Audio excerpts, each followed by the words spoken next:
We have officially entered the eclipse portal. March marks the beginning of the most intense, transformative month of 2025. Are you feeling trapped? Are your emotions running high? Do you sense that something big is about to happen?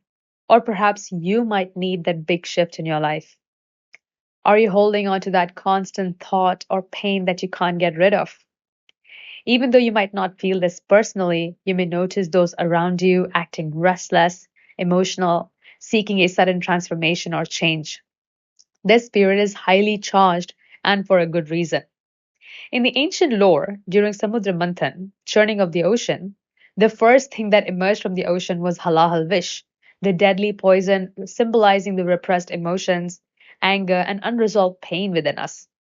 Just like the churning ocean, the eclipses stir up these hidden forces, pushing us to confront and release the negativity we have buried. While facing this inner darkness may be overwhelming, it is necessary for our transformation. Just as Lord Shiva drank the poison to prevent destruction, this eclipse cycle offers us the opportunity to purge the poison within us and to make room for healing, clarity, and renewal. We can call on to Lord Shiva's energy to help release the repressed emotions, transform our pain into healing, and embrace personal growth. We have a lunar eclipse on 14th of March, 12:25 p.m. IST, followed by a solar eclipse on March 29th, 4:30 p.m. IST. These are strong windows of opportunity, moments when changes become unavoidable, whether we are initiating it or life forces it upon us, bringing unresolved issues to the surface. This could be a time to make long overdue changes in your life, having those difficult conversations you've been avoiding, releasing attachments and habits, relationships that no longer serve you. Or you can experience a sudden insight or a karmic shift. Even before March began, this energy was already becoming intense.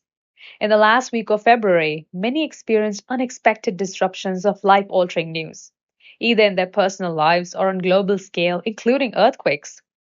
Some may feel the need to change jobs, relocate, or break free from old patterns, whereas others got the money they've been waiting for, that they deserved, or got a PhD.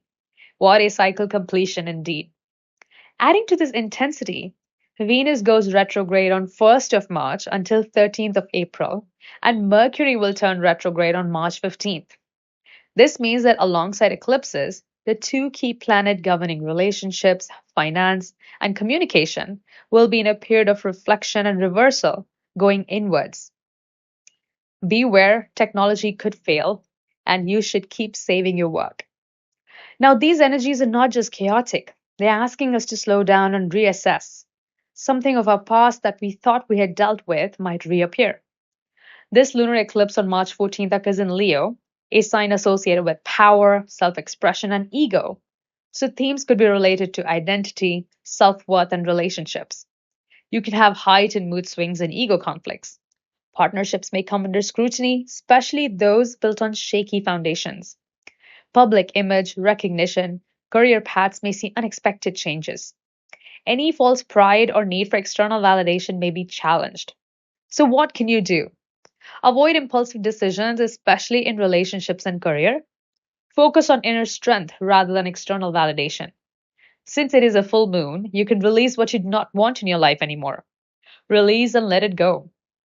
Solar eclipse on March 29th is an extraordinary eclipse because it involves six planets: Sun, Moon, Mercury, Venus, Rahu, Saturn, and all these together in Pisces.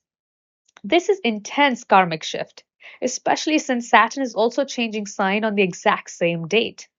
Pisces is the final zodiac sign of ending, surrender, spiritual growth. So this could be a period of release, whether it's emotions, relationships, identity. You may feel drawn towards introspection and meditation. You can expect uncertainty, shifting perspectives, and inner conflicts, shifts in professional goals, or this could be like the last straw, well, you're done with that office politics. I came across a fascinating insight. During a solar eclipse, sun and moon align together, symbolizing merging of our ego, the sun, and mind, the moon, both trapped under the influence of Rahu and Ketu. For meditators, the ultimate goal is to detach from ego and release our attachment to the manas, the mind.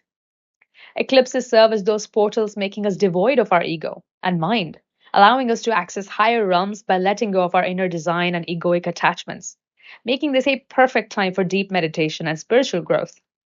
What can you do? Avoid making major decisions immediately. The world could change from the way we know it.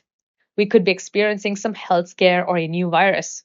There could be some endings of life paths, life cycles, ending or change of a life direction. Shift in global financial markets.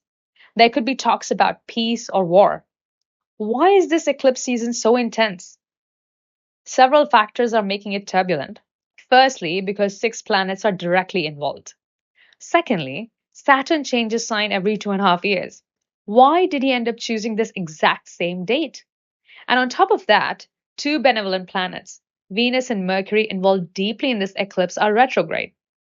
Saturn and Rahu are also conjunct, causing a Shrapit dosha, as per our senior astrologers, which is a highly karmic reckoning where both these malefic planets will release some judgment, since it's also in the sign of Pisces, indicating letting go and losses. This could signify that we have to be very careful of false promises, emotional outbursts, and on a material level, we need to be very careful of online scams. Now, where is the light at the end of the tunnel? March is the initiation, and within a span of just 3 months, four major planets decide to change signs. Saturn, Rahu, Ketu, Jupiter, all will be changing signs starting 29th of March until 29th of May. That is the light at the end of the tunnel. Whatever major transition is supposed to happen, these planets will try and initiate this for us. Much of this intense karmic churning will settle by mid of June, and we'll have a clearer vision of where life is headed. So, this eclipse season is not here to harm us, but to realign us, to take us to the next level. If we've been avoiding something, whether internal realization or external decision, this period will force you to face it. If you're feeling uneasy, go with it. The answers will come. If the change is knocking, don't resist. It's happening for a reason. If you're feeling emotionally overwhelmed, stay grounded. Remember, this too shall pass, and this is happening for you, not with you. Pisces energy teaches us that everything is temporary, everything flows, everything comes to an end. So, the theme of this period is letting go so that something new can begin. Don't worry, this is the last eclipse in Pisces. This will not reappear for the next 18 years. This is the final letting go cycle. Right after this, Rahu will be entering Aquarius, bringing new innovation and new times for us. Last surrendering for this cycle for all of us as a humanity. Support one another, keep in touch, all the very best.